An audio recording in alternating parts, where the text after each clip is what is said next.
visit climateconnections.org. I'm Captain Tom. You're listening to KPFT Houston.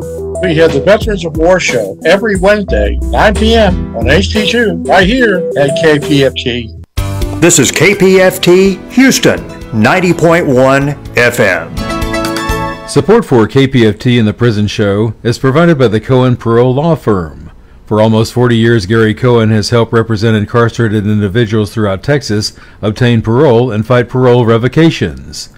We protect those who have fallen short of perfection from the wrath of those who believe they have attained it. For more information about Gary Cohen and his associates, Alan Bennett and Gene Anthis, you can find it at the website, parolelaw.com. You may also contact them at 512-476-6201. Listeners should be aware that the following program contains language and audio images which may be found disturbing and may not be suitable for your snotty-nosed little brat who probably cusses like a sailor behind your back anyway. Parental discretion is advised.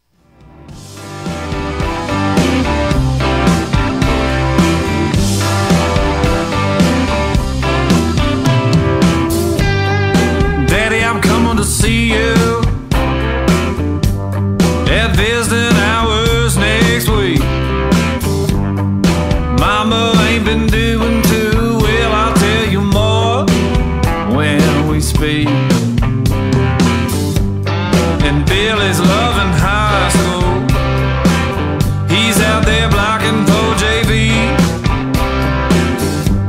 I'm sure he's gonna come around by the time you give a list. It's Friday night, the inmates go quiet. Listen for a voice they know. It's time to holler down the pipe chase and rattle them bars, because we're going to do a prison show for you right here at beautiful old, historic old, exciting new KPFT Houston, from the heart of Montrose, where we all hope tomorrow will be a better day. Dreams, I can see your freedom. I will hold you once more. The men with no visitors, no money on the books. Remember, David's always gonna be here. You're never so alone. This ain't my love. It's Friday night, the inmates go quiet. Listen for a voice they know. It's prison radio. Prison radio. And welcome to the Prison Show. Today is Friday, May the 10th. And guess what? We are live. Yes, we are. We couldn't be live last week, but we're live today. We are in the studio. And before we go any further, remember, it is Mother's Day weekend. If you have those e-messages brought up, make sure you send a card over to your mom. Don't forget that. Just kind reminder. Don't forget. What else is it? I know. I was trying to put it off. It is my favorite part of being the family of KPFT. It's Fun Drive. Well, it's either we have Fun Drive or we have to play what other people want us to play, because it's... And that is true. We are community-sponsored radio. We are here for you every single week. Every single week. And your donations pays for transmitters, equipment costs, programs like The Prison Show. Well, you can't get this anywhere else. Prison news, and trust me, we have news you can use tonight. And I'm going to squeeze it in there somehow or another. Between pitching, I'm going to get it in there. So stay tuned. There's a lot that you're going to want to hear. So you have also, your family can listen to KPFT streaming on the computer, on the web. Yes, you can go back in the archives, listen to the Prison Show. You can jump on Facebook and listen to all of our shows. Look how weird we look through the years. how much we've changed. Trust me, we have. And, where else are you going to get all the news that we bring you? David has a mouthful of Whopper.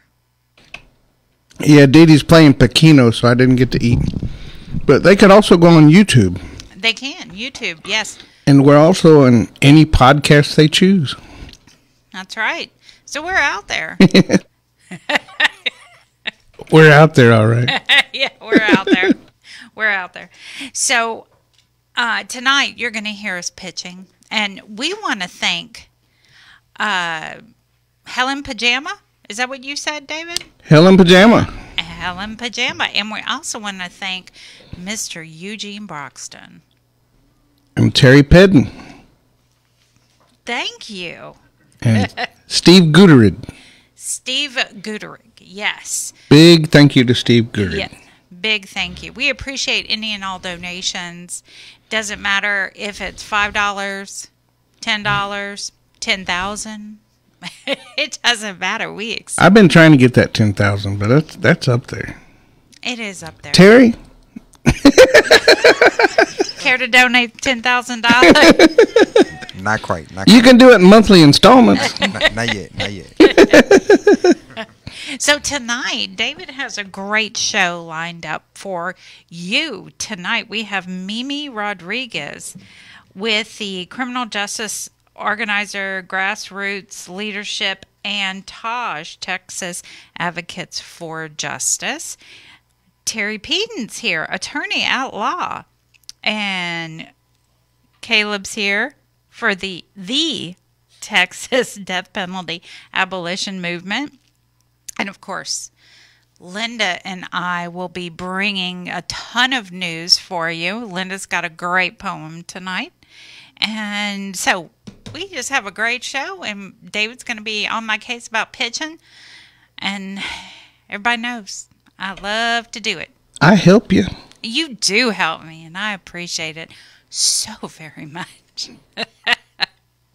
All right, so let's get on over to Mimi on line 1. Hey, Rose. Hey, how are you? I'm doing well. How about yourself? Living the dream. Living the dream. That's right. Feel you. So what you got for us tonight? So I'm going to talk about our participatory defense program and some of the wins that we've had recently. Just to kind of introduce myself, I'm Mimi. Like you said, I'm the criminal justice organizer at Grassroots Leadership. Texas Advocates for Justice is our program. We are, members of the community who are people that are directly impacted by the criminal justice system. We like to say the criminal legal system or criminal injustice system because we know that oftentimes, it's not justice that we're seeing. And so one of our programs that we have is participatory defense. I've talked about it before on the show. But what that is a community organizing model where what we like to do is try to build power inside the courtroom specifically. And so what we do is we walk alongside people who have an active criminal case. We offer social support. We have weekly family support meetings where folks can come in and just kind of tell us about their case and where they're at. And we offer support through our own experience, through our own knowledge of the system. We ask questions like, first of all, do you know who your attorney is and how to get in contact with them? We make sure that it's clear that we ourselves are not attorneys. We don't offer legal advice or representation, but we do accompany folks to court so that folks know that they're not alone. And so that's kind of the gist of what we do in participatory defense. And so we've had a member that was part of our program for about 2 years. He is currently our Amos Walker Fellow, Andre Taylor. So he started earlier this year in January. He's training to be a criminal justice organizer like myself. And so he came to our program about 2 years ago. And so Carl Nix has been the lead organizer working with him on his case. And earlier this month, he had 3 of his cases dismissed. And so we were able to save 20 years. And so what I mean by that is we collect our wins when we celebrate. We say time saved, right? So when someone is sentenced, they are given, right, like in incarceration, like let's say if the charge carries 20 years or 2 years or however long, if we're able to get that charge dismissed or reduced in some way, we calculate by how much time we're able to save from incarceration. So his total time saved was 20 years and some change. And Andre has had a pretty rough life. He grew up with being entangled with the CPS system. He had some things with juvenile justice, and then as an adult, he got caught up in the criminal legal system. And so we know, like I said, there's oftentimes when things happen when, sometimes people do get themselves into situations, right? And so other times it's like this something may have happened, but they're not necessarily quote unquote guilty, right? So what we do in participatory defense is we build something called a social biography packet. And so that is essentially the story of someone's life or like a snapshot that we can show the court that this is more than a list of charges, right? This is a person that has a story. They have a life. They have people who support them. They have opportunities. And so we write letters of support from family members, and we also as an organization will write a letter of support. We can show things like if they're working, we can get a letter from their job and we can show documentation that shows they have a job or they have the job opportunities. Someone has a license. We had a member who had their barber license. And so we like to show the court that this is someone who can be a productive or is a productive member of society and doesn't deserve to be locked away. And so we were able to provide that for Andre. And so, yeah, he had 3 cases that were completely dismissed. And so we were really excited to celebrate that with him. And then we also had another member, speaking of, Mother's Day. So this was a mother who, she was my first, when I worked in the PD program, I worked in that program for about a year and a half up until late last year. But she was my first member that I worked with from start to finish. I did her intake, and up until, she's still like my best friend basically, but her son was incarcerated in Harris County Jail. He picked up a charge, I think in July of 2022, and so he was incarcerated in Harris County from that point until he took a plea deal in June of 2023.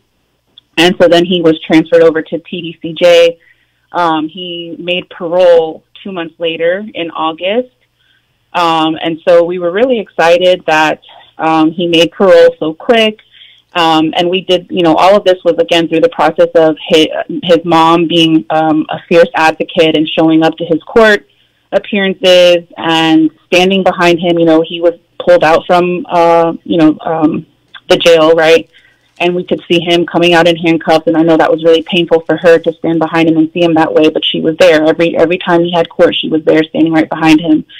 And she had a really good relationship with his attorney, with the investigator. And then when he made parole, she was, right on point with, transforming his social biography into a parole packet. And so she got that submitted right away. And so we were really excited that he made parole. And so the first release date that we were given was December 1st. And so we thought, right, she was really excited thinking, oh, he's going to be home for Christmas. Everything, right, was great. Well, that day came and went. And then we were given another date, March. And so he actually wasn't released until April 3rd, but he did come home. He is home now. And so that was another huge win for us that, like for me specifically, because like I said, she was my first PD member and I saw her just kind of, just the toll that it takes on someone to have family members who are locked away and just feel really powerless that there's nothing you can really do. But, in our experience with participatory defense, we do try to do whatever we can to try to save that time. So, I mean, I think he was also facing up to 20 years, or something like that. And so he took a plea deal for 2 years. And because that he had spent that much time in Harris County, he was given some credit for that and made parole very shortly after that. And so those are the wins that we've had, and we're really excited that that member is home now.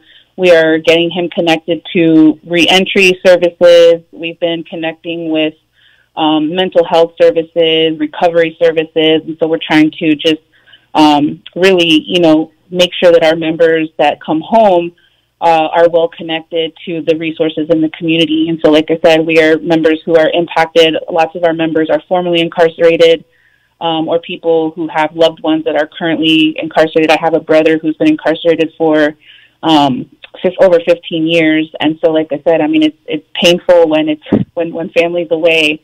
And so for anyone who's listening, just know that there's advocates out here that are fighting for your family. And whenever people come home, we welcome them to come and be part of our community, because what we believe is the people who are directly impacted are the most important people and should be the people that have the most impact on things like policy and legislation, and supporting, other people that are either in the same situation, like I said, with an active case, or people that are coming home and need reentry support. And so that's pretty much all I have. Do y'all have any questions? Actually, I was fixing to ask you, how can people get a hold of you? Yep, absolutely. So if they want to write to us, they can write to us at Texas Advocates for Justice, and that is P.O. Box 88235, and that's in Houston, Texas, 77288. Okay, can you repeat it one more time? Yep, Texas Advocates for Justice, that's P.O. Box 88235 in Houston, Texas. Zip code is 77288. Well, we appreciate you, Mimi. You had a lot of great information. Parole within 2 months. Hey, haven't heard of that. But that's awesome, and we appreciate you so much, and we look forward to the next time you're on. Okay, sounds good. Thank y'all so much for the time. Appreciate y'all as well. Thank you. Bye-bye. Bye-bye. All right. Now, David, I forgot when we were pitching at the beginning. You know what I didn't do? Give the phone number. That's it. I didn't give the phone number. 713-526-5738. Option number 1 to donate. Again, that's 713-526-5738. Option number 1. Or you can go to kpft.org, and there is a donate button there, and it's of course secure. You don't have to worry about that. Or you could also text GIVE to 713-526-5738. But what's the most important thing? Well, I guess the most important thing is to donate. Yeah. But I was like, what? In the name of the prison show. The prison show. It's under the T's for some reason. It's not under the P's. It's under the. Poor Terry. She's got to roll her eyes every time we say that. Terry Leclerc's an English professor, so Yeah. So I was a librarian for a long time. It kind of bothers me, but I mean, Ray said it so many times I got it down pat. It's under the prison show.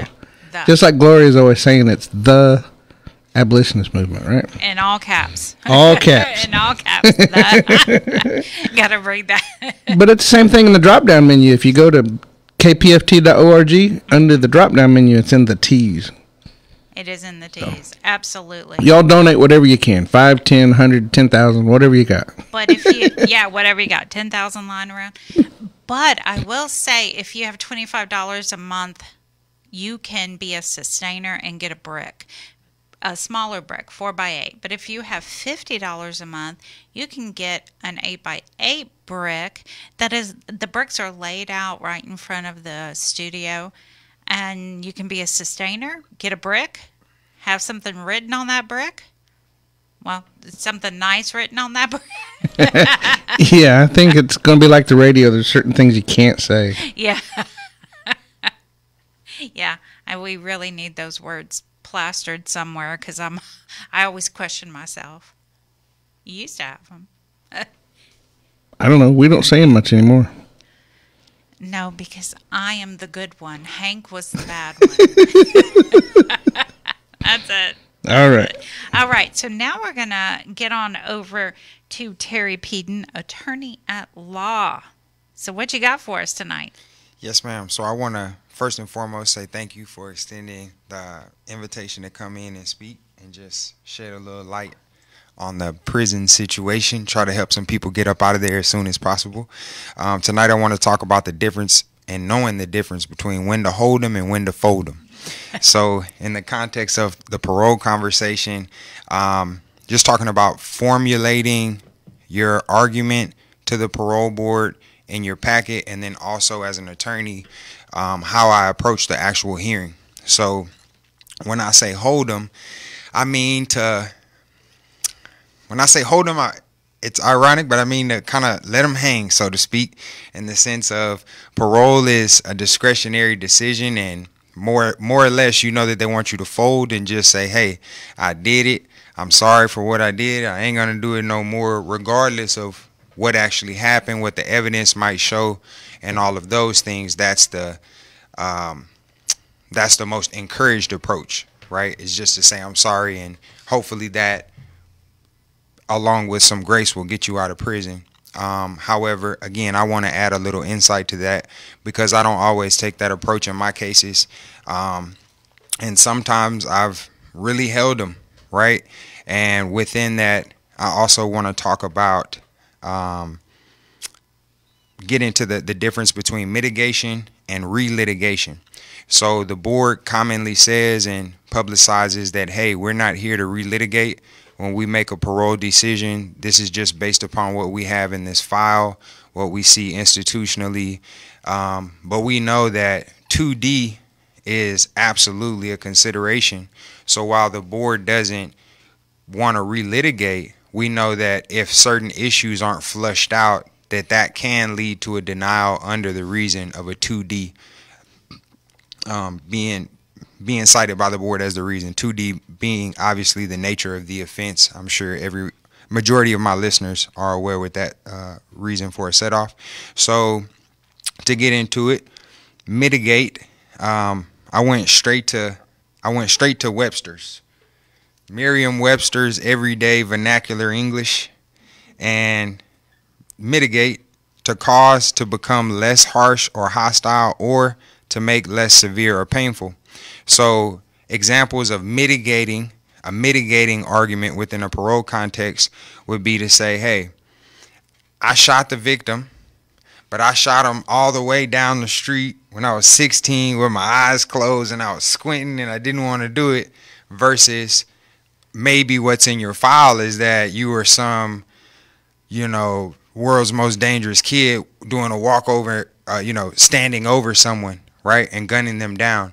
Again, it's not to say that I didn't do it, but it's to say contextually what was the true nature of this crime and offense. And sometimes when you get into that, it can have the mitigating effect of showing, hey, the person did something, might have been a crime. We're here because the person has been convicted of a crime, but it's not that. I did this, but I didn't do that, right? Mm-hmm. Sometimes the board doesn't want to hear that, but sometimes that's what's necessary because a person might be being judged even at this later stage based on information that might not be correct. Again, another example, maybe on a drug case, you could say, hey, you caught me. I got caught on I-10 and I had 20 elbows on me. Versus I got caught on I-10 and I had 20 kilos on me, right? You still got caught on I-10 with 20 of them things, but it's 20 of something a little bit less severe in today's time. So again, looking at the difference between mitigation and relitigation, those are some good examples of mitigation. Also as well, we have the age of your offense, your age at the time of offense, challenges in your upbringing. It could be the outcomes in your co-defendants cases. One of your co-defendants might have gotten the death penalty, right? So in terms of the parole board's function, one of their quote unquote social justice functions is to ensure that the people who've been sentenced are appropriately punished, where we also see potential reason for a set off being time served. saying that the person hasn't served enough time based upon what we see this conviction being for. So again, if you see a co-defendant who was either sentenced to something extremely harsh, that could have the effect of showing the parole board that, hey, the wrongdoers in this case have not gotten off easy. My client was sentenced to 40. He's done 25. Let the guy go, right? You already got somebody for all of that. Or it could be the other way around and saying my co-defendant, everybody else on the case got 5 years.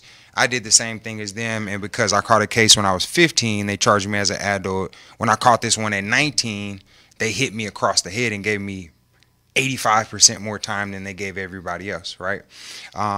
So those things could be factors. Also homelessness, huge factor. Mental illness, learning disabilities, administrative errors, a nunc-pro-tunc. Golly, my first couple years of practice, everybody called me and was like, hey, man, you got to get me out of prison, and all we got to do is file a nunc-pro-tunc.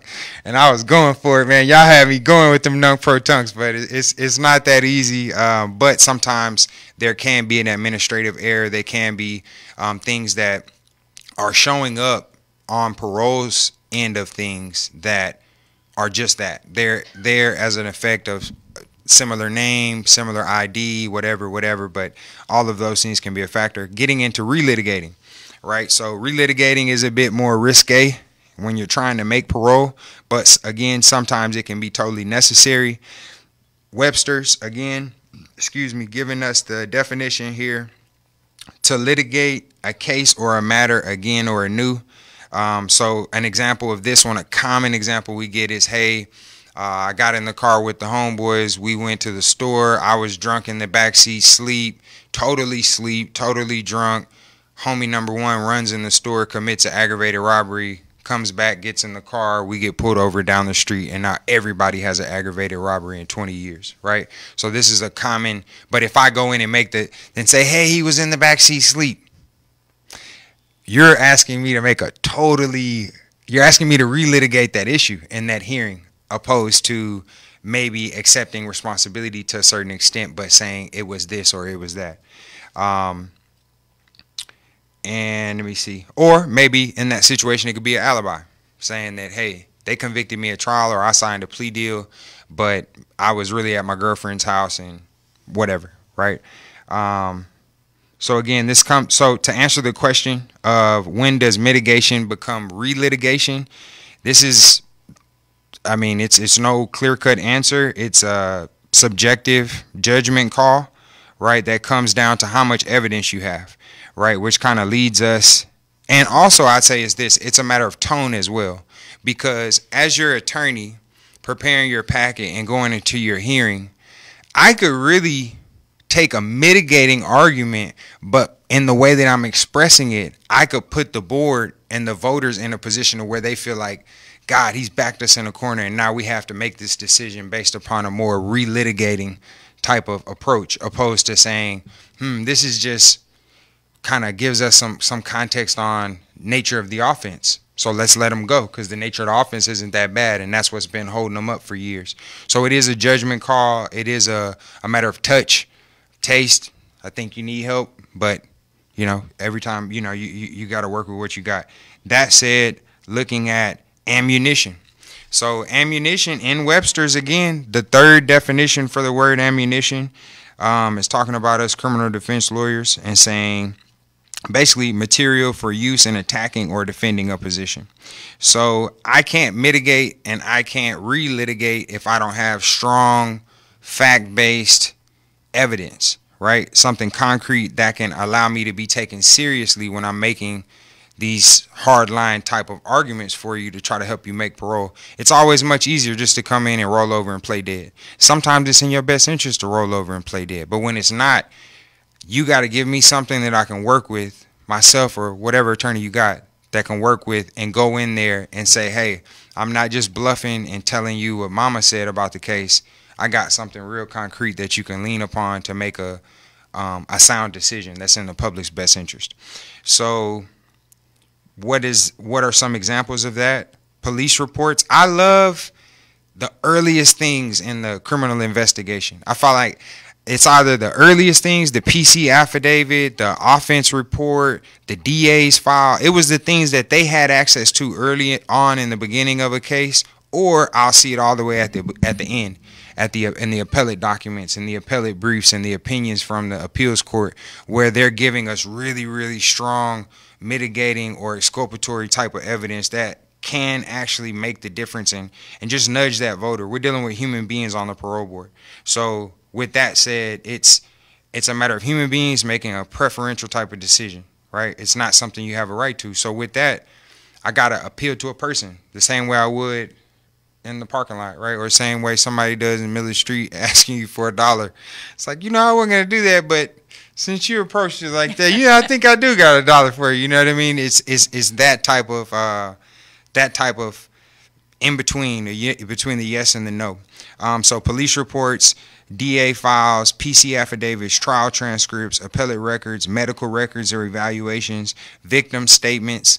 A lot of times a victim statement 20, 30 years later from somebody who knew the defendant in that case, the inmate now, who knew them, grew up with them, that I got a case like that. So any parole voters, if you're listening, I'm coming with it. I got a case like that in about 2 weeks, and I got something. You're gonna love it, man. You gotta let my guy go. He on Polunsky. I ain't gonna say his name, but free the guys, man. Free the guys. Okay. So anyway, and yeah, another point here. Never forget that innocent people get found guilty at trial too. Right? Just because you went to trial, just because you sat up there and they found you guilty, that doesn't mean that you actually did that. Right? And those cases happen. We're in a big state. We have a large prison population. And contextually, it's a lot of people who fall into that small minority of cases. Or I don't want to say small or large. I don't know. I haven't done the research. But there's a significant number, even if it's only 5%. What does that look like in the grand scheme of people actually in the prison cell? If you go pull 5 out of every 100 out of every block, that's a lot of men. You know what I mean? That's a lot of women. So that's very important. How much time do I have left? Because I can go. 2 minutes. I got 2 minutes. All right, well, I'm going to wrap it up. So the question, when to hold them, when to fold them. I'm going to say hold them when you have the shocking ammunition and you would make it very hard for a person to vote against you. If it's your first parole review, hey, man, you might as well put all your chips on the table and go for it. If you have any newly discovered evidence that would support the outcome or your desired outcome, I would say fold them and don't take that hardline approach when you actually did the crime and you're genuinely accountable for what you did. I don't think that it would so much help you to just go in and try to make up some stuff to have something to push back on. If you did it and you want to take responsibility, I think you should.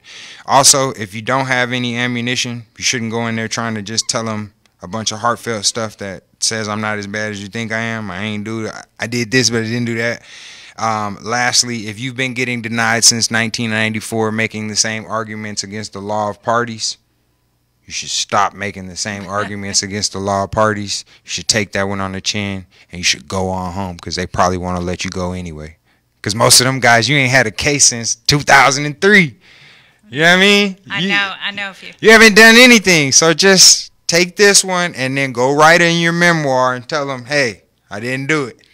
You know what? We need your address because I'm sure a lot of men and women right now want to write you. What's your address?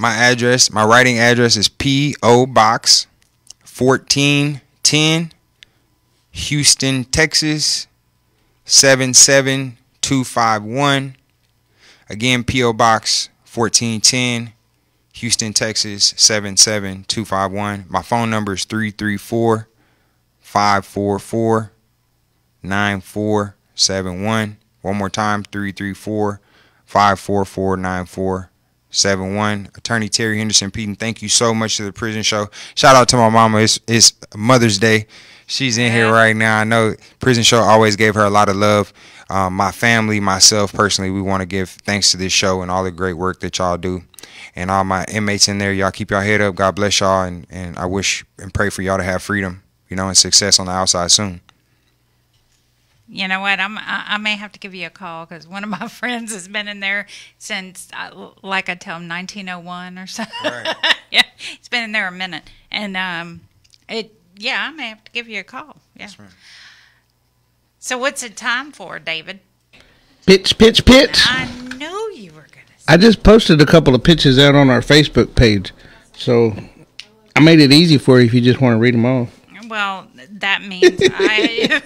Oh, then you got to pull up your phone, right? Yeah. It's just look. Just call 713-526-5738. It's option number 1 to donate in any amount. We're not picky here. We just want to pay our bills. So if you got $5, you got $10. Or Danny keeps joking about the $10,000, but we've had several people become sustainers at large amounts of money, and we appreciate that. We understand it's whatever you can afford. Some people got $5 in their pocket. Some people got a $100 bill. So if you can afford a $100 bill, we'd appreciate you calling 713-526-5738, option number 1. Or I should have been a millennial. I like to go to www.kpft.org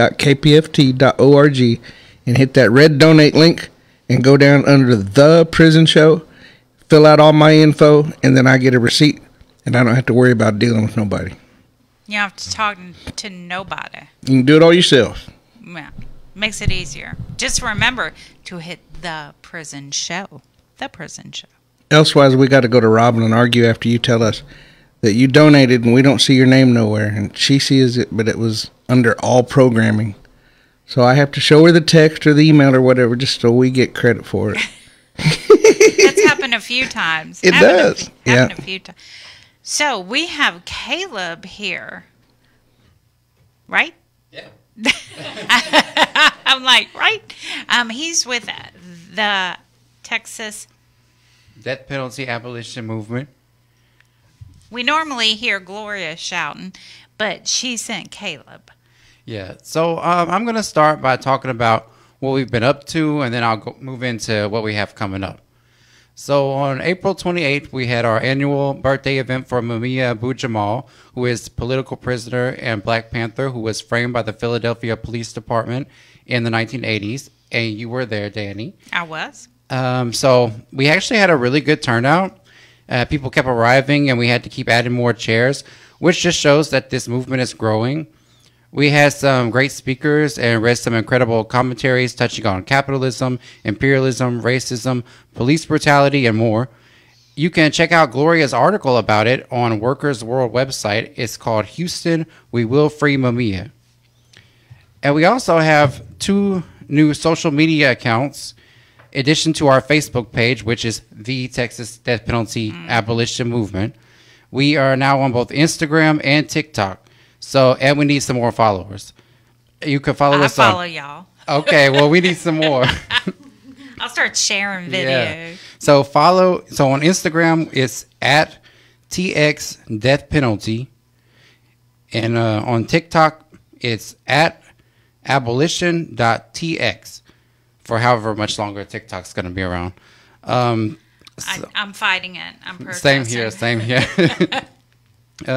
So it's okay. In some sad news, there was the unexpected death of Luis Castro Perez, also known as Big Lou. He had been living in the clinic at Polunsky since his heart attack 4 or 5 years ago. The guards left him lying on the floor for 2 days before any medical help was given, and by then permanent damage had been done. So he has always maintained his innocence all throughout his 26 years on death row, and he was in the process of exoneration. So our hearts go out to Delia Perez Meyer and all of his loved ones. So right now we have 3 executions scheduled to take place in the coming months. Ramiro Gonzalez on June 26th. Ruben Gutierrez on July 16th. And this one pisses me off because it's he's been fighting since 2011 to secure post-conviction DNA testing on the evidence that was used to convict him.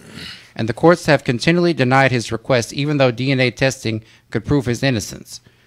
I also saw his family put out a statement stating that any GoFundMe or any other platforms that claim to be raising funds on his behalf are not legitimate, so beware of those. They'll be updating the petition, so be on the lookout for that. There's also going to be a lawsuit against the Texas Department of Corrections brought by TPCA and others over the unbearable heat that prisoners are going to be subjected to over the summer. There's an article in the Austin American-Statesman that everyone should read. It's called Advocates Sue Texas Over Prisoners Being Cooked to Death. It's an incredible article. Yeah, it is. That was in the Austin American Statesman.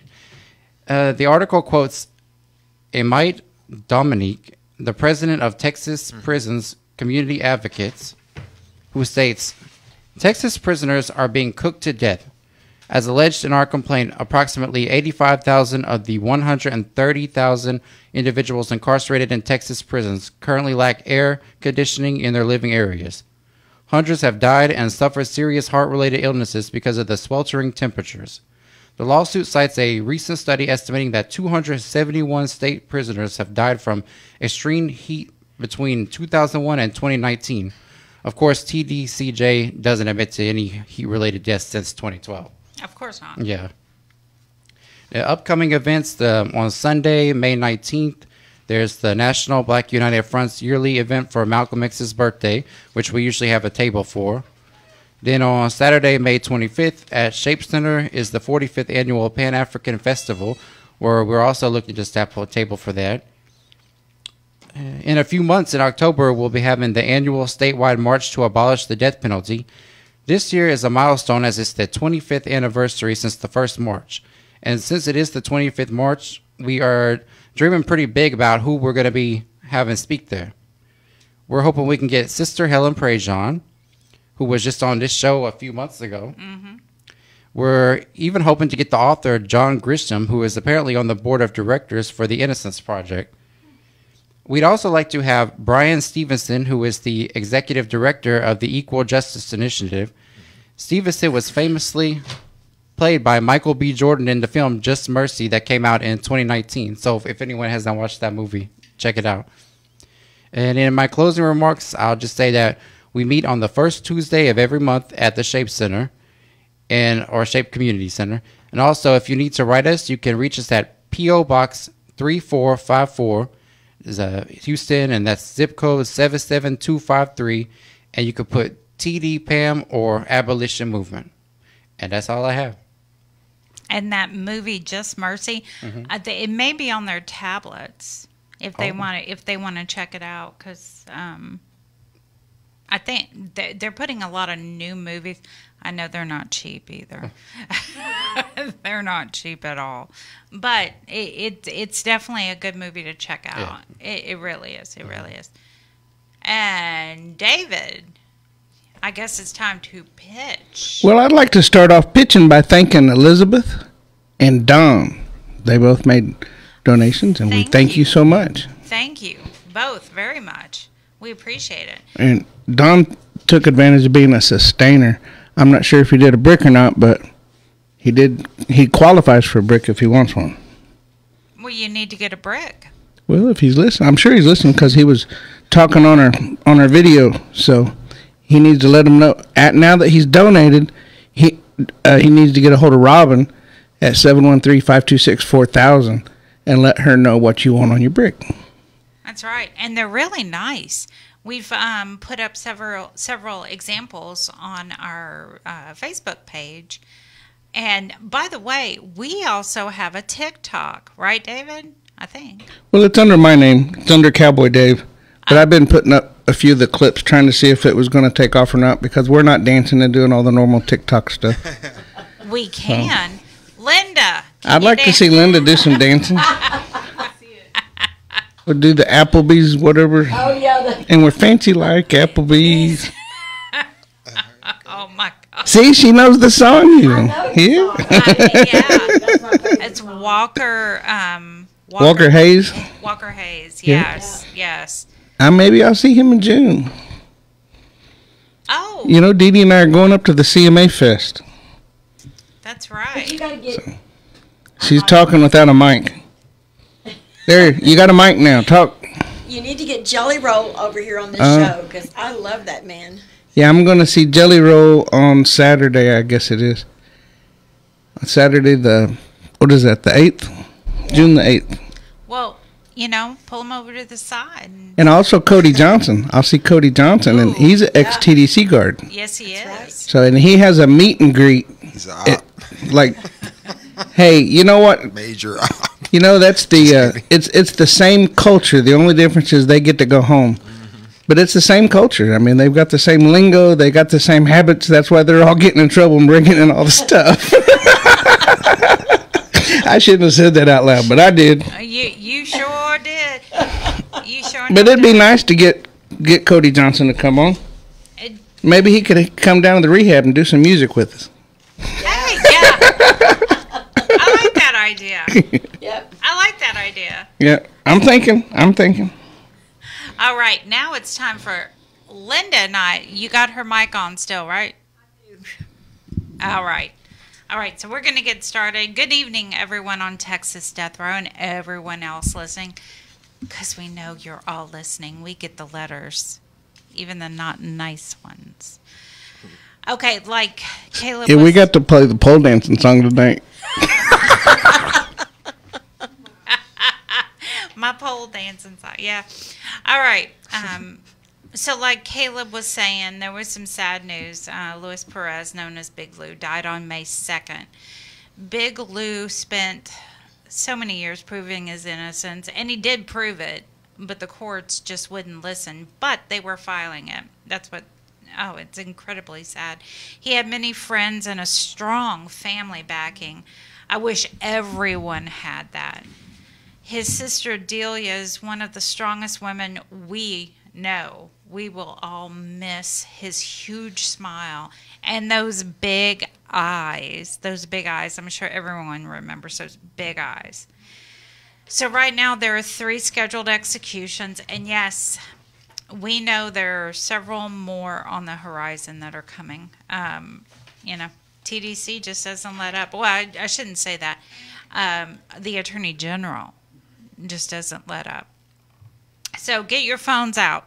Let's start calling, right? Give these numbers to your people, your family, your friends. 512-463-2000 or 512-463-1782. Tell the governor you oppose the death penalty. And also start calling those DAs. If you oppose the death penalty and you haven't been doing your part, start doing it. Call the DAs. I do. I mean, I have no problem calling anyone. Call those DAs. Currently, like Caleb said, we have 3 official executions scheduled. Romero Gonzalez, June the 26th. Ruben Gutierrez, July the 16th. And Arthur Burton is scheduled for August the 7th. Now, as my friend Mayo says, here's the news you can use. And yes, I'm going to have some sprinkled throughout the show. And if you want any of these filings or rulings, just let us know. We'll be more than happy to get them to you. Dylan Compton, let me know if you need anything else. Brandon McCall, the state submitted their brief in opposition to your petition at the Supreme Court coming out of the CCA on April the 25th. Gabriel Hall, you were docketed at the Supreme Court on April the 26th.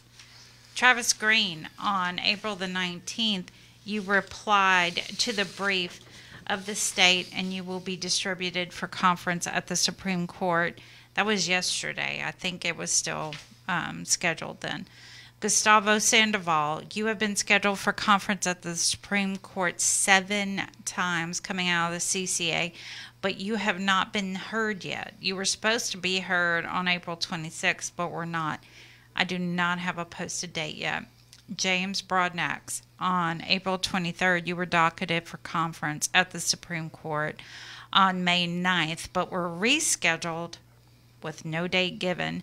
Richard Tabler, on April 11th, you filed your petition at the Supreme Court coming out of the 5th Circuit. Rodney Reed, you were rescheduled again for conference coming out of the CCA, but have, of course, been rescheduled again. No date has been given. Chong Tong, you were docketed at the Supreme Court on May 2nd coming out of the 5th Circuit. Rodolfo Medrano, you were scheduled for conference at the Supreme Court again, but have been rescheduled like the others. Again, no date has been posted. Aureli Escobar, on April 22nd, the Supreme Court extended the time to file a response to the state until May the 29th. Gerald Marshall, Judge Hoyt denied your motion to proceed pro se on April 25th at the District Court. Robert Roberson. On April 27th, your attorney filed a suggestion at the CCA to reconsider its order denying relief, and there were some great articles coming out about you and the fight to save you. James Calvert, the state filed its answer to your complaint at the District Court on April the 29th and also filed additional attachments but sealed them. I always love it when they seal. I can't see them. Bartholomew Granger, the Fifth Circuit granted the state's motion for an extension to submit a response until June 3rd. Harlem Lewis, on May 1st, the CCA denied the state's motion for the Court of Criminal Appeals to order the habeas record from the Harris County District Clerk and denied the state's motion for leave to file. And John Rubio, on May the 3rd, you filed an opposed motion to alter judgment at the District Court. So that was quite a few weeks worth of stuff going on because we weren't here last week. And now, Linda. I've got a poem from Jamal Williams. Temporarily permanent or permanently temporary. Answers existed before questions. They were then considered understandings until they too were questioned. The right to life and all its subsequent clothing must be challenged or changed, predicted on governmental trends. What's breath if told to hold it? How verbalize wrongs if restricted of voice? Will you then tell us to continue swimming in the state's barbaric swamps of a system, lick our wounds while preying off tides of infectious oppression? To farm us to this prison industrial complex, assign expiration dates to human life is controlled torture. Items with a predetermined shelf life in the state's factory tissue paper is also used and discarded. Heck of a bounty, no pun intended. When the crowd runs left, would it be fair to say something's not right? Why wait for the injustice, cruelty, and torture of women and men locked away to hit home to react when you could have acted first? Preventable questions. For a wealthy nation's refusal to lead by example, but rather murder its own execution style and tell its citizens don't be like it, is incredibly contradicting and meaningless. Something about impunity comes to mind respectfully. And the answer is temporarily, not permanent, until the puppet master strings binding us are permanently broken. Forever we fight forward for fairness. Pressure applied. Your friend from within, Tyrone Jamal Williams. That was really nice. Yes, very nice. Very nice. Thank you for submitting those poems. And I know Linda's still looking for some poems, so if y'all have some, bring them on. And also, Tony Ford and Billy Wardlow, who was executed in 2020, Carrie Blackger wrote a story about Dungeons and Dragons. I know some people have a problem with Dungeons and Dragons. Don't get me started on that. Do not get me started. Anyway, Carrie sent it to me, and then I got a phone call from someone letting me know that she is in the running for a Pulitzer Prize for that article, and it was a really great article. I saw it on TikTok. Yeah. It's nice. I like TikTok. Yeah, you do. I do. I could spend hours on TikTok. But Carrie just, she bring the story made, instead of numbers, they're people. And that is, and the way she writes, you're not just a number, you're a person. And we appreciate her very much for that article. And, we congratulate her. And hopefully she'll be on soon so she can talk about it some more. And I know she was here a couple of weeks ago, but I didn't get to see her this time. Yeah, she was here a couple of weeks ago. Mm-hmm. And going along with death row again, we have an article that was actually the Texas Civil Rights Project. Also, Caleb was talking about the lawsuit that was filed regarding the heat. The Texas Civil Rights Project filed a lawsuit about flawed punitive housing system. So being an ADSEG, it's not more, you shouldn't be in there, the higher security housing units for much longer than the 10-year expiration date. So they filed a lawsuit on this. I have the article. I sent it out to some of the people I know that would be interested in it. But if you are interested in it also, please let Linda or I know, and we'll be more than happy to get it to you. Linda, do you want to pitch? You know, I don't like this. I don't either. That's why I threw it in your lap. Here you go. Okay, guys, help support our show. Whatever amount of money you can possibly give, $1, $5, $10, it's okay with us. Every bit counts. So I guess dig in your pockets and see what you can handle. And that number is 713-526-5738. Option number 1 to donate. Make sure you say the prison show, however you want to say. And if you go onto our website, you can donate there too, kpft.org. Click on the donate button, scroll down to the prison show. If you call, remember to hit option number 1. And now you can get in line for our shout outs, which is the most important part of our show. So it's 713-526-5738. Option number 1 to donate. Option number 2 to get on the air and leave a shout out. Anything else, David? Man, you're hitting the nails on the head. You still got 3 minutes. You want to keep pitching? What kind of news did you say you had that you just wanted to get out there? Did you get it out there? Well, no. I have... Did you get the power outage at that unit? Yeah, the McConnell unit. Yeah. They had a power outage. There's been so many things going on. The water issue at the Wainwright unit.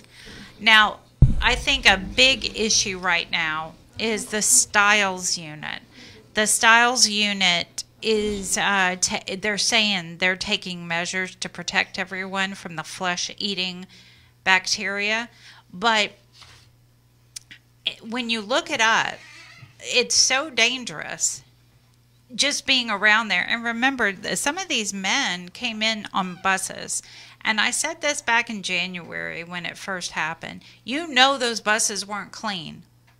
It's not just the buses. They wear each other's boxers. Yeah. Ew. Well, they do. The clothes go to the laundry, and the laundry gets washed. And if the guys aren't putting enough detergent in it because they want to take it home and clean their floor, or they don't have the temperature hooked up on the dryers because it's too hot in there for them, then it's not killing the stuff that's in there. And then they're spreading around these germs and bacterias and parasites. And we have the ability as inmates to kill that stuff.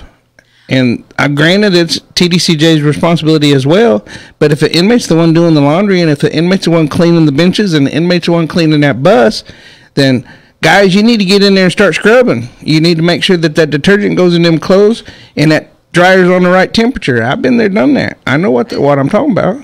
And this flesh-eating bacteria is so hard to kill.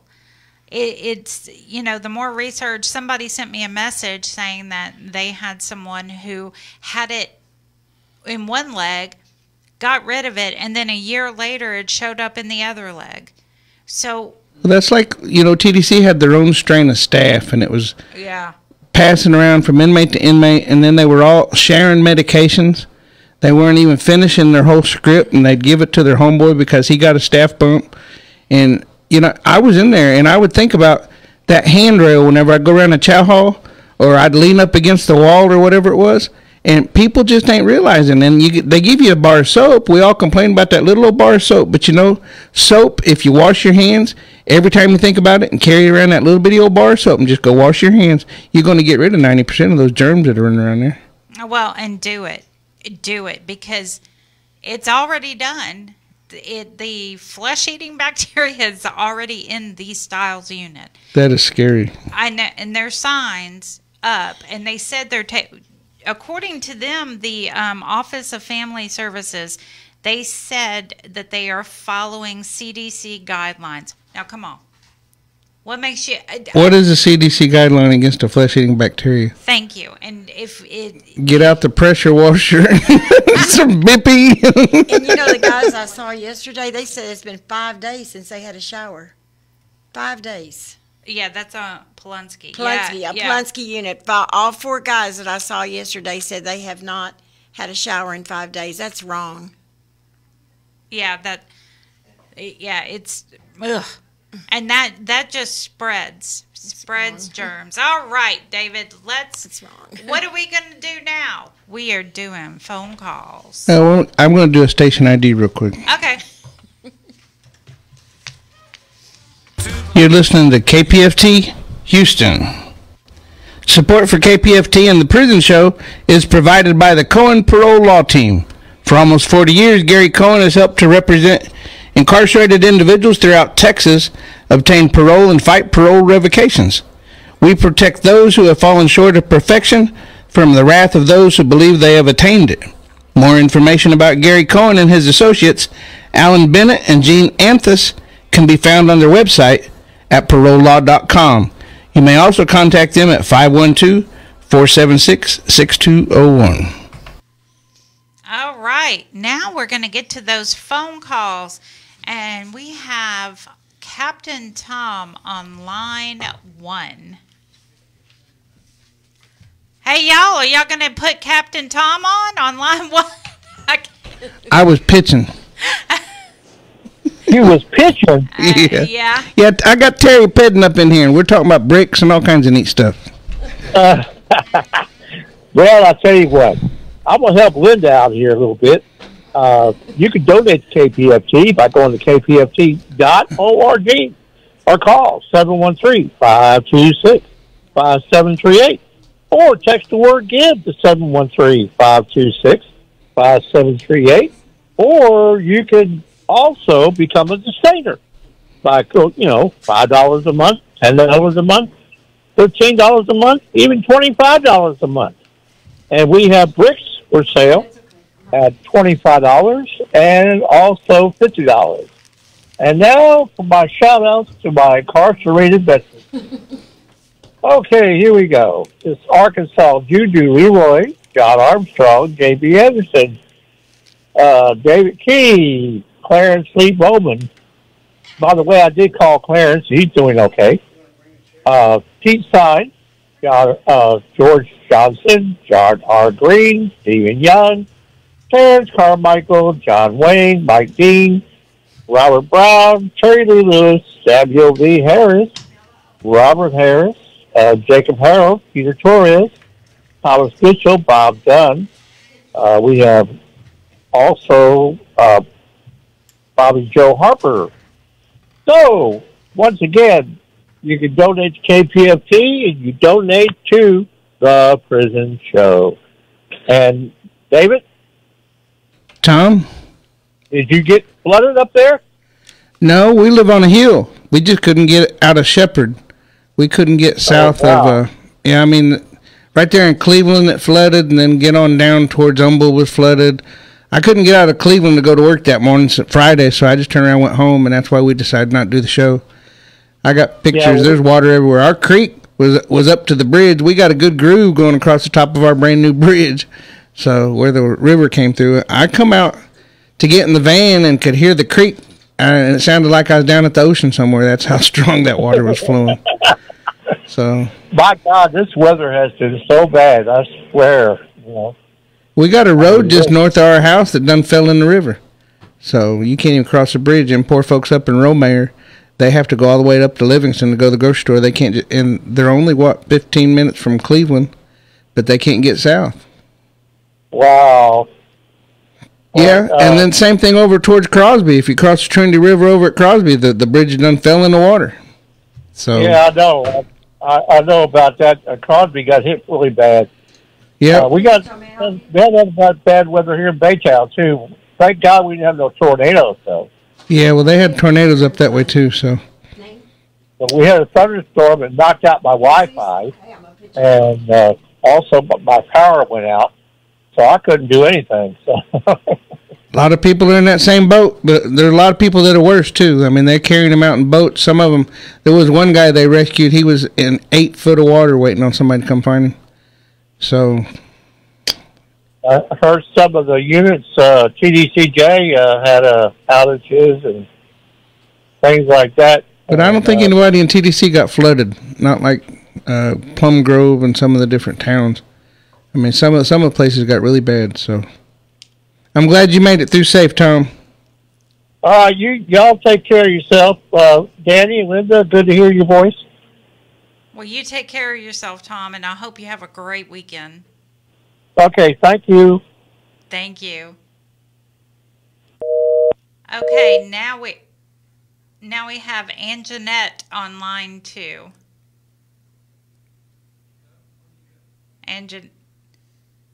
Hey, now I got you. Oh, there we go. How are you, Danny? I'm doing good. What about you? I'm good, thank you. I want to give a quick shout out to my love, Big Will, at the Peden Unit on Life Row. I love you, baby. Babe, we just got to Papados. We just sat down, so I don't know if it's loud, if you can hear it loud over here, but yeah, me and my dad and went there just sitting here. We just got our food, so yeah, that just tells you how my day went. I can't wait to see you tomorrow. I love you and I miss you and I can't wait to see you. Sweet dreams, my love. Dream about us. Know that I'm thinking about you and I'm loving you always. And just a quick shout out for the guys. Woody, Blaine, Betito, happy Cinco de Mayo. Eric, happy belated birthday. Mark, Debo, and a very special shout out to the Fat Swag crew on the Peden Unit. Much love and big hugs from Big Will. Take care. Y'all already know what it is. Hug life, his life. Have a good night. Have a good night, Linda, David, Danny. You guys take care. You too. Bye, Miss Anjanette. Bye. Linda's not quick on the draw tonight, is she? No. You still got Anjanette up there. I got Miss Caitlin ready if you guys are. Go ahead. This is a shout out for Bethel, Garza, and Polonsky. Hey Boo, how are you? I hope that you're in good health and spirits and that there's a smile on your handsome face. As for me, yeah, everything is okay. Daytona is here with me. She is staring. And I'm fixing to leave. One of my neighbors is having a barbecue. Yeah, so I'm going over just literally across the way, like about 20 steps away from my house. Yeah, so that's where I be this evening. Other than that, yet the weather is finally sunny here. Yay! Yeah, and as you can hear, Daytona wants. I think Daytona is saying hi to you as well. So please know that you mean the world to me, and I'm sending you big hugs and kisses. Good night, sweet dreams, and stay safe. And to everybody at the prison show, a big thank you for making this happen. Oh, I could hear Daytona. How cute. And I think, Jesus, I think you need to call back. That was accidentally hung up on you. And now, let's go to Darlene on line 3. Darlene. Hi, Darlene. Darlene? I'm not sure if Darlene's there. Well, there she is. Hello, Prison Show, and thank you for always connecting us to our loved ones. My shout out today goes to my sweetheart Tokyo at the Hughes Unit. Babe, I miss you. I love you. I hope you have a good night. I can't wait to see you next weekend. I hope we get that contact visit. Always know that I'm praying for you. I'm holding it down for you, and I ain't going nowhere. Keep your faith. Always keep your head up. Stay strong. Always know that I'm here for you no matter what and regardless of whatever we go through. 30 years going strong, baby. I love you and I miss you. Good night, Toke. I hope my voice gives you some kind of comfort if you get to hear me tonight. Thank you, Prison Show. Thank you. You have a great weekend. You too, Mom. Bye-bye. All right. Now let's go to Shirley on line 4. Hey, how's everybody doing? Doing good, Miss Shirley. How about you? All right. Calling to do a shout out to my handsome son, Blaine. Aw. Yeah. Hey, Blaine. Love and miss you. I hope you're keeping your head up. And everyone else, you know, just get prayers going like I do here. And just keep everything like it needs to be. Put it in God's hands. So, I'm going to do a shout out to Big Will, Mark, Eric, Mayo, Beto, and a shout out to wonderful Mr. Rodrigo. Rodrigo. Yeah. You're awesome, Miss Shirley. What'd you say? I said you're awesome. Well, thank you. I see you sometimes. I hope you enjoyed the movies, Blaine. They look like really good movies. I asked Sherry if she had them, but she don't. I was going to watch one of them.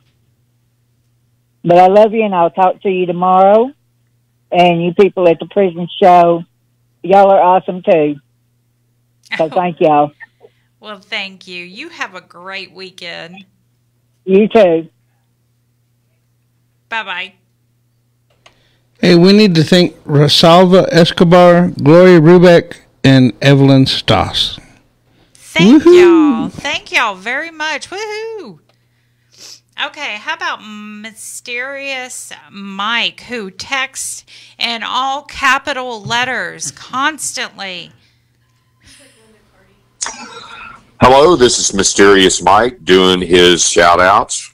Here goes the shout-outs for the guys at Texas. Guy Alexander, Jamie Cuppett, Stephen Russell, Stephen McGee. Shout-out for Philip Perez.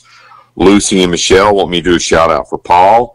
Shout-out for Matt. Shout-out for Thomas. Shout-out for Oz. Shout-out for Edward Reeves. Shout-out for Adam Wilkerson. Shout-out for Curtis Robinson. Blaine Milam. Tasha wants me to do a shout-out for Payday. Shout-out for Hoss. Shout-out for Keith Money. And some more shout-outs to Bill R. Sims. Special shout-out to Clarence Lee Bowman. Hopefully you're doing much better. And a shout-out for Raymond Lee Cart. And we'll look out here some more shout-outs. And you can continue to write to Mysterious Mike in care of David Collingsworth. And Buddha's birthday is coming up this month. And hope everybody enjoys Buddha's birthday this month. And now back to the Prison Show. What birthday did he say? Buddha? Oh, okay. Happy Buddha. Happy Buddha. He go rubbing on. I got the belly. He can come rub on it. Did I say that out loud? Yes, you did. That was your outside voice, David. Uh-oh. And so, what's your address, David? It's 226 Chipmunk Trail, Shepherd, America, 77371. And Brandy was asking a question about how can she make a donation. And the two ways that we like to say it, but Tom's got a third way. But if you call 713-526-5738 and go to option number 1, you can make a donation. Option number 2 to make a shout out. Those ladies down there, or gentlemen and ladies, they're going to take your pledge, and it's all very, very safe. That's the reason why we use that. But I don't like dealing with people, so I go to www.kpft.org. I'm antisocial. I should have been a millennial, I swear. Anyway, yes, you should have. There's a red donate button, and you just hit it. It says donate, and it'll have a drop-down menu, and then you choose what you want to do, which is to donate to the prison show, and any amount. It doesn't matter. Tonight we've had several different denominations, and again, it's just whatever you can afford. Some people got $5. They're going to sacrifice their Starbuckles, as Ray used to call it. Yes. And other people got $100 bill just laying around somewhere. And it's like, oh, I got $100. I'll go to the prison show. So we appreciate whatever you have. Because it really takes, if you think about it, $5 a month, that's $60 a year. And we get credit for the whole $60. If you donate $50, that's $600 a year. So if you can afford $50 a month, you can get one of them big old bricks out there and put whatever you want on it. So I don't know. What'd you put on yours, Danny? In memory of Billy Joe Wardlow, executed by the state of Texas, 7/8/2020.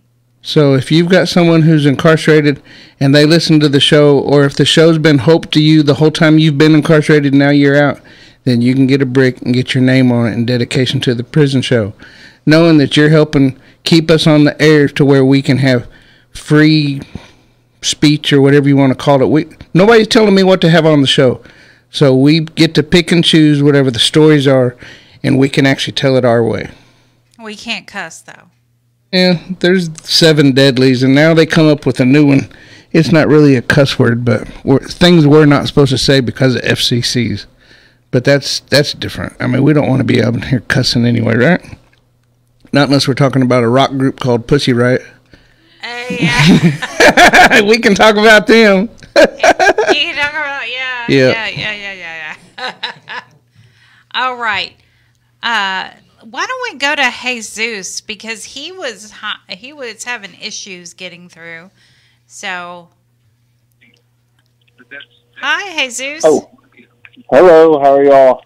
Doing good. How about you? Good. I'm doing really good. I just want to give a shout out to all the prisoners. Free our prisoners, free them all. And I also want to give a shout out to Caleb for doing a great job doing the announcements for the Texas Abolition. I think he's doing a great job, and I can't wait to come to the next event. Woohoo! Yeah, and that's pretty much it. Thank you so much. Hey, Zeus. Hey, Caleb, what's up?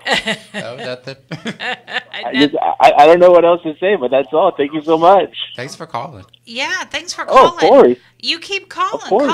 Call next week. We welcome you, and everyone appreciates a shout out. So, of course, yeah, I'm totally down. I'm always up for a talk, But yeah, I just appreciate what all y'all are doing, and I hope. I don't know what else to say. It's been a long day. I hear you. It has been. Well, we appreciate you calling so very much. Oh, of course. Well, I hope you have a great evening. You too. All right, bye. Bye. Okay, now we have Carmela. Thank you for taking my call. I have 2 shout-outs. The first one is to my nephew, Bradley Leland Aikens. He's at the Beta Unit. Aren't you impressed that I remembered? You always have to prompt me, but for some reason I'm not totally brain asleep. But anyway, Bradley, I'm sorry I've missed talking to you for the last several weeks. I've had phone issues, and hopefully I can, my budget will allow me to get a new phone this pay period. But I haven't forgotten about you. You're still in my thoughts and prayers, and just know you're loved. I hope you're doing okay. Happy Cinco de Mayo if you celebrate that. I just hope you're doing okay. It's horribly humid outside, and I hope you're comfortable where you are. Keep your chin up. Keep your thoughts clean and positive, and think before you speak so you don't take after your aunt with hoof and mouth disease. I had a confrontation with a fellow Metro rider yesterday, and I had to call Metro Police. So I'm still learning how to pick my battles. So just know that you're loved, and please take care of yourself. I love you very much. And take care so I can talk to you next week. And this next shout out is for Marcus Mullins. I don't know where he is in the system. He was at Montgomery County Sheriff's Department, but I think he had a transfer. This is a positive transfer. So Marcus, I hope you're doing okay. Likewise, keep your chin up and think positive thoughts, and everybody here is doing well. Sunday is Mother's Day, of course. Happy Mother's Day to all the women inside and outside the walls, and to the ladies on the prison show, happy Mother's Day. And Sunday's also Father David's birthday, so you'll know what I'm talking about. They're doing great. They were gone all day today, as usual. I don't know where they get their Energizer Bunny energy from, except God, but that they exhaust me. But they're doing great. I just want to say hello and let you know that you're not forgotten either, and just take care of yourself. Get on the right track. We fall and we get up. So keep getting up. And thank you, Prison Show, for all that you do. And happy Mother's Day to the ladies on the show, Miss Linda, and I forgot the lady's name. Danny. Yes. I'm sorry? My name's Danny. Yes, Miss Danny. Miss Danny and Miss Linda. I've never met you, but I hope you have a happy Mother's Day, whether you're a mother of a human, a fur baby, or anybody. So everybody take care and traveling grace on your trip home tonight. Be safe. Have a wonderful weekend. Thank you. Have a great weekend. Thank you. You too. Good night. Good night. All right, now Domingo, get close to the. You got to get close to the mic. Yeah. Do you have a shout out for us? Yes, ma'am. I'd like to give a shout out to Maria Palacios, who's at the Hobby Unit. Happy Mother's Day. And I'd like to tell a couple of buddies that are on the Win Unit, Manny Quiones, Gilbert Romero, y'all keep y'all's head up. One day y'all be out. Just be strong. Keep y'all's head up. That's all you got. And I'd like to thank the Prison Show for inviting me here. Thank you, David. Yeah. Why don't you tell us a little bit about yourself? We got a little bit of time. Well, I just got out about 2 years ago. I did 22 and a half years. I had a hard time making parole. Of course, the 2D, nature of the crime. Not enough time. But I'm out. I got married. I love my wife, Melinda. Woohoo! Can make up for lost time. Yeah, it does. I'm working. I have a good job. I'm a steel fabricator. So I'm doing good. And you've been at how long? About 2 years and a half now. Yeah, that's great, man. I finished parole in June. So next month, that's it. Oh, that's good. Yeah, I'm done with parole. I'm done with all of it. So I never thought I'd ever see the end of it. I get off next year. I didn't ever think I was going to get out, but I'm here. Yeah, they called my name, and I was waiting to see somebody jump out of the bushes to tell me April Fools or something. Well, that's awesome. That's awesome. We're glad you're here, and you're definitely welcome to come back. All right, thank you so You much. come hang out with us anytime, man. Oh, yeah, I will. I will. All right, now we have Lydia. Hi there, Danny. Hi, how are you? We're doing good. We're doing good here in the valley. Yesterday was super duper hot. Like the heat index was like at 120. It was hot. Oh. Yes. It was really bad. Today was better though, and supposedly we're getting a cold front. I don't know when, but it'll probably come down to 90 with a cold front. Yeah, a cold front down to 90, huh? Yeah, down to 90. Yeah. But it's pleasant tonight. And I just want to wish you all a happy Mother's Day, Danny, and thank you for all that you do for us. And Dave also. Just thank you. And I just want to tell my son. And happy Mother's Day to you, too. Thank you, Danny. And I just want to tell my son I got his message today or yesterday, and I replied today. But I got your message, Mijo, about the food, and I hope you were able to buy what you wanted. That pot is the. Odie had a incisional hernia repair this morning, and he's back home already. It was just in and out procedure. And Ariel was headed to the aquarium in Corpus this morning early, like at 6:30 in the morning. I guess the class went to the Corpus Christi to the aquarium. Other than that, there's not much going on. We have that party tomorrow at 3. We'll see how it gets tomorrow. But it's supposed to be 3 to 9. I doubt I'll be there that long. But your tias, I'll see your tias again tomorrow. Then we'll have another party June the 1st. It's just all parties with these graduations. And I still don't know when I'm going to be going up, but I still have to plan. Okay, mijo? Hopefully you'll get that message maybe tomorrow that I sent you. It's just telling you basically about Odie. And I'm glad your Tio Juan's doing better. Tia Gracie always says he's good.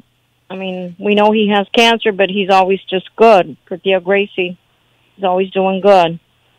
Okay, I am doing better. I feel better already. So give me a buzz tomorrow, mijo. Later in the afternoon, okay? And I want to tell Big Will, thank you for the card that he sent me. I really liked it. It was beautiful. And thank you for the poem you sent. I really enjoy the encouragement or the words that you send me. Okay? Thank you, William Spear. And I just want to wish all the ladies out there a happy Mother's Day, all the mothers that are listening to the show. Okay? Good night, mijo. I love you and I miss you. Good night, guys. Good night, Lydia. Good night, everyone. Night, Lydia. Good night. Good night, Dave. All right. Linda, you want to do your shout-outs? Sure do. Okay, I want to say big hello to Joel White, Michael Moyers, Thomas Miller L., Paul DeVoe, William Owen Sr., Jaime Cole, Franklin Davis, Will Spear, Cedric Marks, Robert Satterfield, Robert Solis, Lucky Ward, Ronald Haskell, William Hudson, Juan Balderas, Blaine Milam, Paul Story, Walter Sorto, Robert Roberson, Britt Ripskowski, Charles Hill, Dwayne Buck, Tyrone Williams, Iron Thunderhorse, Curtis Robertson, Stephen Curry, Eugene Broxton, Marcus Drury, Troy Glover, Bill Sims, Paper Cup at the Estelle Unit, Midget Titan at Estelle Unit, and Gregory Allen at the Dieball Unit. Sorry, I said your name, where the unit you were at last week, I said Dibble or something like that. So it was Dieball Unit. Anyway, have a great day, Gregory. Good night. All right. Now, I think we can take a few minutes and pitch again. I know it's shout-out time, but we still got to pay the bills. I know. Just don't. So, don't take too long. No, because I want to do mine. Well, you got the rest of the night. It's only 10:30. What do you got, about 25 more minutes? You going to take that long? Maybe. Look, I just want to thank everybody. I want to thank Stephanie. I mean, everybody that's been calling in tonight and making their pledges, we really appreciate you, because it really helps us out a lot, because we got to pay the bills. And I was talking with Brandy over here a while ago, and it's not like we do commercials. I mean, yeah, we thank Gary Cohen and whoever. We thank you guys. And if you wanted to be an underwriter, we'll thank you, and we'll talk about you every week or whatever. It depends on how much you do the underwriting for. But they're not really commercials. We're nonprofit, and we just want to be able to keep it that way. What Sandy told us in the meeting, in the programmers meeting, is what we're trying to do is, if you could become a sustainer, eventually we just won't have any more pledge drives, because everybody's a sustainer and we're already donating. We already know we want to pay the bills, and we're tired of pitching. We're tired of asking for money, but I mean, we have to. That's the way we do it. We're listener-sponsored radio, so that means if you're listening, if you can hear my voice, it's your responsibility to keep us on the air. If you don't want to help keep us on there, that's fine. You can listen. Ray put it like you subscribe to the magazine.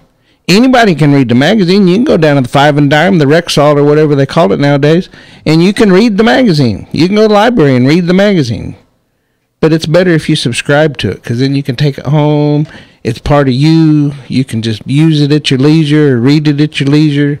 You can memorize it. You can cut out the pictures and put it on the wall, whatever you want to do, because it's your magazine. This is your radio show. We are community-sponsored media. We're more than a radio show now, because you catch us on YouTube, you catch us on Facebook, you catch us on kpft.org, wherever you're at. Pacifica, I think they have an app. They used to have an app. So wherever you can pick us up at, a podcast.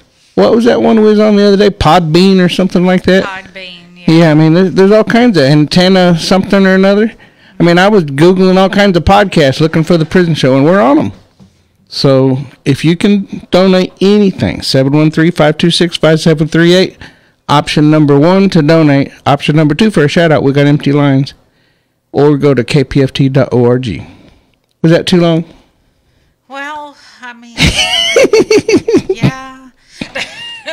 Yeah. Well, I also wanted to mention that several people still complain that they don't have the power to listen to the prison show, even though we have transmitters in Huntsville and Beaumont, and some people have issues in Livingston. So some of our main core areas. Yeah, and my motorcycle doesn't get very good radio reception out where I'm at, because I'm out in the middle of nowhere. But yet it picks up KPFT. I can't get 93Q country music, but I can get KPFT. And it's like it's on a different frequency somehow or another. I can't figure it out. Well, and they can't either. I mean, some of them listen to it for years, and all of a sudden, it's not working. So, at any rate, I was saying that the dollars that you donate can help get transmitter and equipment updates, hopefully soon. And, with those donations, we're hopefully able to get some more listeners up in the Huntsville area. Well, I'm fixing to get with Moises and figure out what we got to do to pay our way onto those tablets. I think we've got to get that campaign started again, and I've given him I don't know how much time now. And before they declare bankruptcy, one of his last movements needs to be to get us on those darn tablets on his way out the door. I don't know if they're going out the door or not. I'm just saying that. But Well, that's what the article said. so I talked to somebody else who said that the problem is it's about money, and the reason why they don't want to bring new shows on is because they want to charge for everything, and they're charging them. I don't know how much. God, I heard one of the other shows saying they had to raise like $1,800 just for the month. So I don't know. I don't think it cost that much per month, but maybe they owed that much and they had to pay it to stay on the air or whatever it is. But I think that's a lot of the reason why they're going bankrupt, because everybody's wanting on the air and they're not getting all their money. And then they spend all this money to put all the tablets and the infrastructure and everything inside, and so they're upside down. Yeah. So. And they, yeah, I sent that article in to quite a few people. So I think the people that know me understand what's going on with Securus. It's not a for sure thing, but they're upside down, like you said. Yeah. So what the other guy was Conkling. Maybe I shouldn't put his name out there, but he don't work for him anymore. And he was telling me because of what he knows from whenever he was there. So he's telling me that it's a money game. So we have to figure out how much money they're wanting to get us on the tablets and go from there. Because we can't join that Pando app. We're not a religious station. No. If we could join Pando, we would. But they want us to sign a contract stating we'll preach Jesus. And if we preach Jesus, which I'm not opposed to Jesus, I love Jesus, but everybody don't love Jesus. And so if I go and we become a religious station, then that means that's our audience. We can't have everybody for an audience. Right, and we want everybody incarcerated individual or people out in the free world to be able to tune. The whole prison industrial complex should be our audience. Exactly. And I think we have a caller, or is that? She said it's Joe wanting to talk to me. He just lost $100 in the casino. Oh. You remember Joe Donaldson, the finger guy? Finger guy, yeah. He comes in here every once in a while.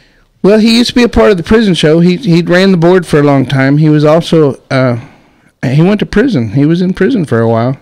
Mike says he knew him, and he knew his charges. Mike was always telling me what his charges were.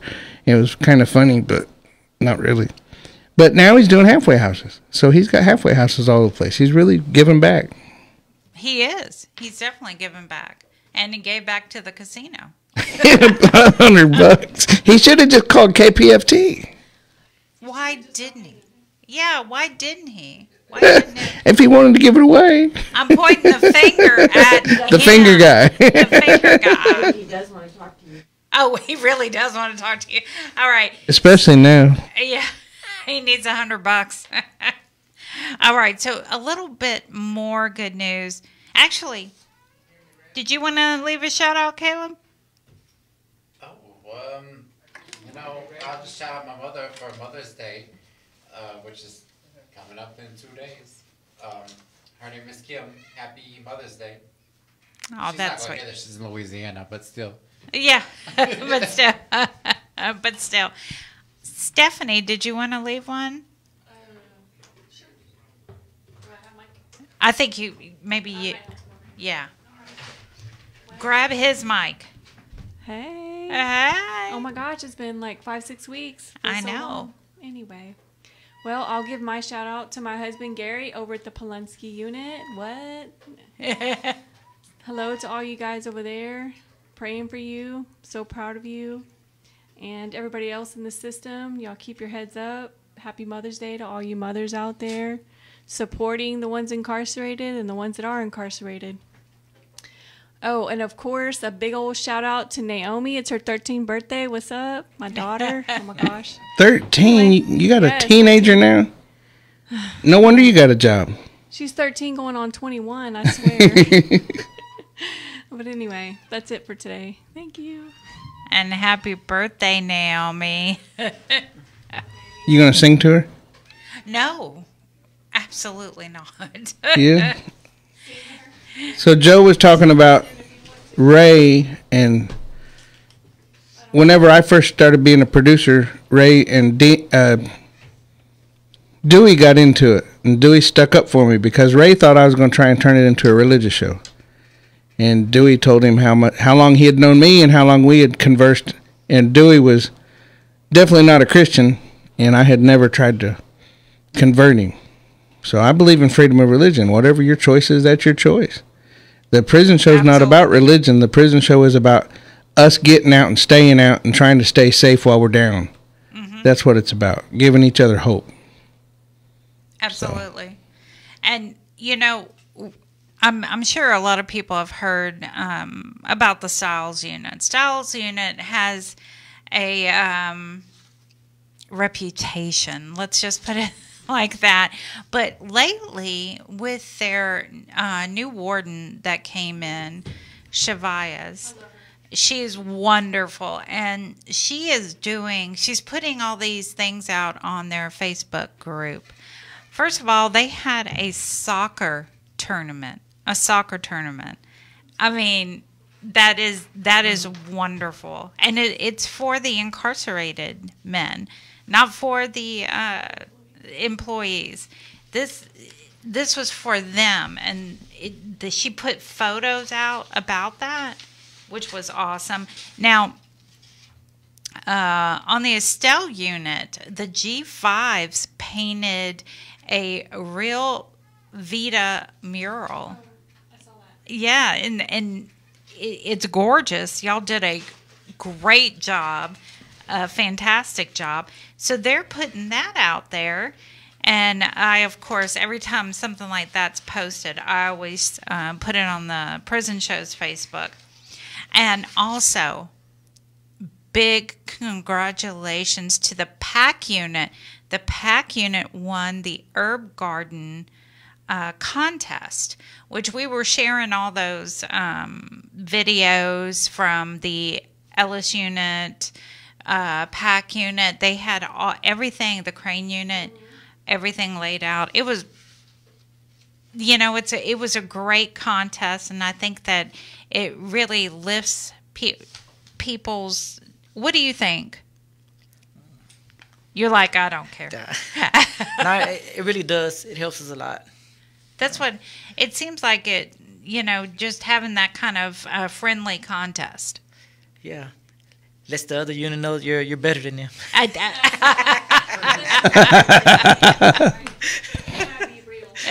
Yeah.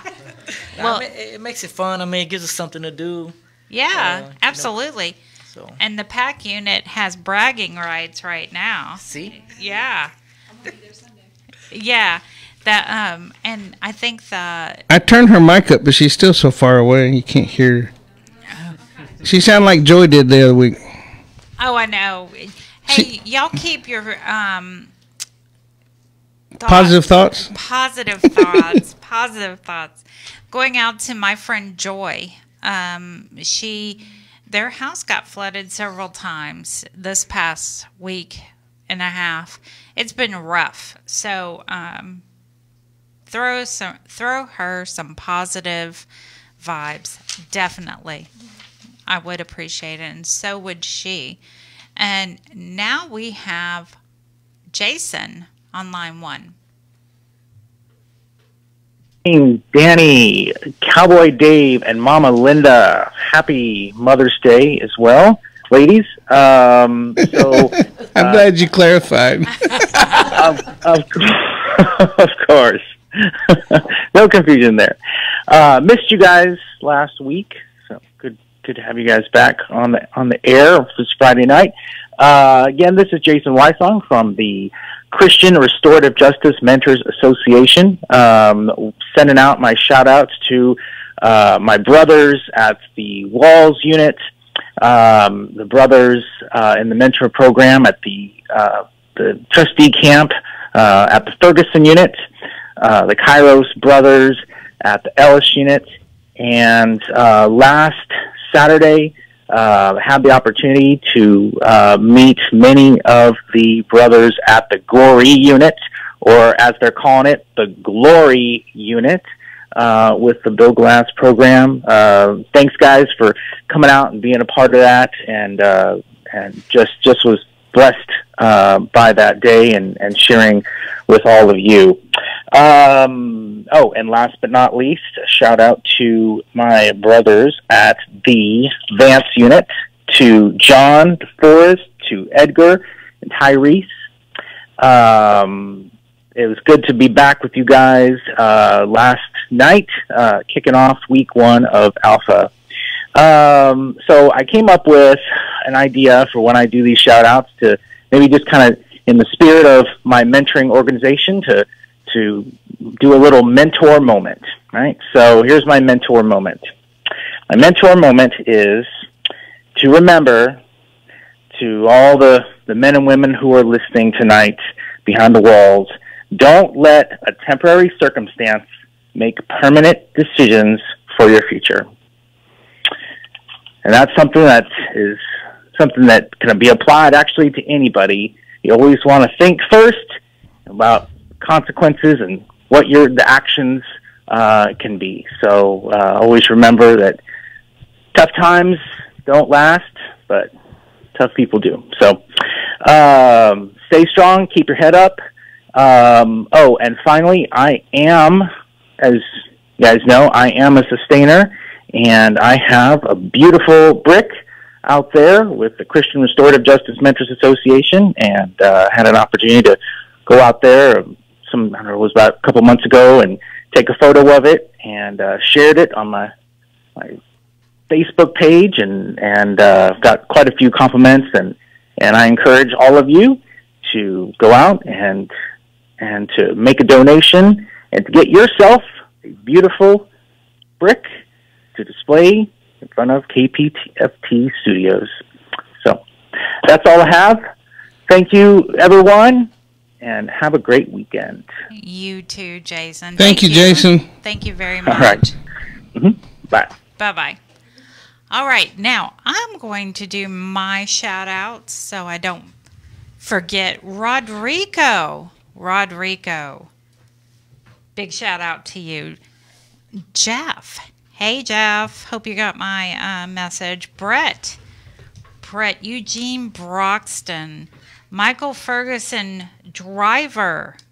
How you doing, Driver? T, I was just talking about you. Were your ears ringing? Big Head, of course I was talking about you. I always do. Blaine, Mayo, Leroy, Larry at the Huntsville Unit, Jay at the Wynn Unit, Toot, Leo Willis. Hey, I hope you got my message.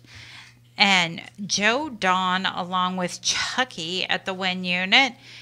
A huge hey to Rexalicious and CJ along with Midget Titan and Paper Cup. And now Paper Cup. I wonder how you got that name. I don't know. Be like calling somebody Red Solo Cup. Yeah. Well. They had to have a reason. I had a buddy of mine named Brisket.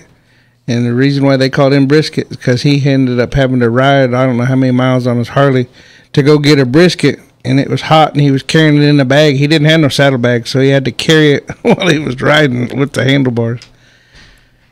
You know, I've been to the grocery store like that. I had a Honda that didn't have no saddlebags, and I had all my grocery bags on my arms while I was riding my motorcycle. So, yeah, I can relate. Look, we've had a great night. I know the show's not over yet. It's getting kind of close, but I wanted to pitch again one last time. Brandy's over here getting on the Wi-Fi, trying to get in a pitch. Trying to get in a pledge. Look, guys, we really appreciate all that you give us. And I was talking with Terry a while ago, and he's talking about how some people just don't understand. They think that we're just asking for money out of the blue. This is how we pay our bills. If we don't pitch, if we don't ask you, or if you don't pledge, it'd be nice if everybody just pledged and knew it was time for pledge drive and just gave us the money and we didn't have to do this. But because we have goals, we have to do it. So just call 713-526-5738 or go online at www.kpft.org and make your pledge. And we don't, just any amount, because what it does is it not only does it let the station know you're listening, but then anything helps to pay our bills. So we used to have a chart on how much it costs per hour. It's almost like I want to say it's like $90 an hour to have a show. So maybe I'm giving ourselves up. We only need 180 a week, but yet we're asking for 410. But that's because there's other shows that don't get pledges. So you guys are helping KPFT. You're not really just helping the prison show. You're helping all the KPFT. And we've done a wonderful job. If you keep up with KPFT since we come back after COVID, we lost our building. We were all doing our shows at home. Now we have a house. We have our own place over here now. And it's a gated community. Terry got to bring his brand new Jeep in the back over here and park. And it's nice and secure. We appreciate that. But we still have to pay the bills. So y'all call. Y'all do pledge whatever you can. We appreciate it. All right. Now we have Dawn on line 2.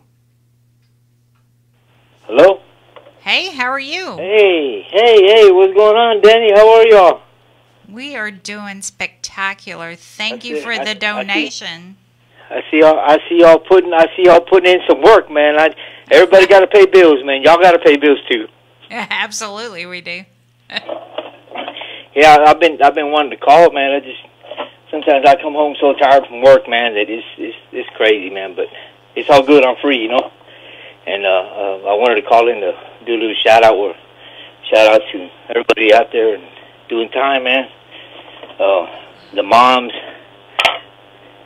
especially, you know, that locked up, you know, wishing they were home with family and stuff. And, you know, you just got to keep your head up. It ain't easy back there, wherever you're at. If you're in prison, it ain't never going to be easy. Absolutely not. No.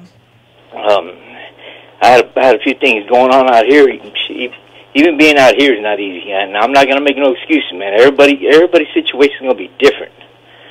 You know, some people, they come out, feet on the ground, running, and take care of the business and do good and keep staying good. And others struggle, and, you know, for various different reasons. Like I said, every situation is different. But you got to get up on out of there, man. Well, we appreciate your donation. We appreciate you calling, and we hope that we hear from you next week. Yeah, I'm gonna try to get on there as much as I can. Like I said, sometimes I'm just too whooped, man. I go to bed 9 o'clock, 8:30. I'm already in bed. They say it's old man schedule, but I ain't trying to hear that, man. I'm trying to give me some rest. I'm trying to get some rest, man. But yeah, I also wanted to mention, man, that, you know, if anybody's in prison right now, man, they've got kids out here. They had any kind of child support cases or anything like that. Before they went down, you know, you come out here, man, try to take care of it. You know, you got to take care of it, because they're gonna find you. They're gonna come after you. They ain't no hiding, man. And that just happened to me. And it's all been a learning experience.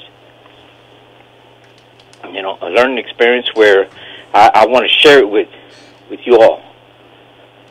You know, it's not going to be easy paying what you owe, but if there's ways where you can actually set up payment plans, you know, you could actually have a reduction. They've got, you know, programs where they'll match you. They'll match you dollar for dollar. Which is a blessing. Huge. You know, it beats running around hiding from the law, man. Even if it's for child support. Right, because they'll come get you. Yeah, they're gonna find you. They're gonna find you. I mean, unless you want to come out and just straight go into the street and do all that street life, which, hey, to each their own. I have nothing against that.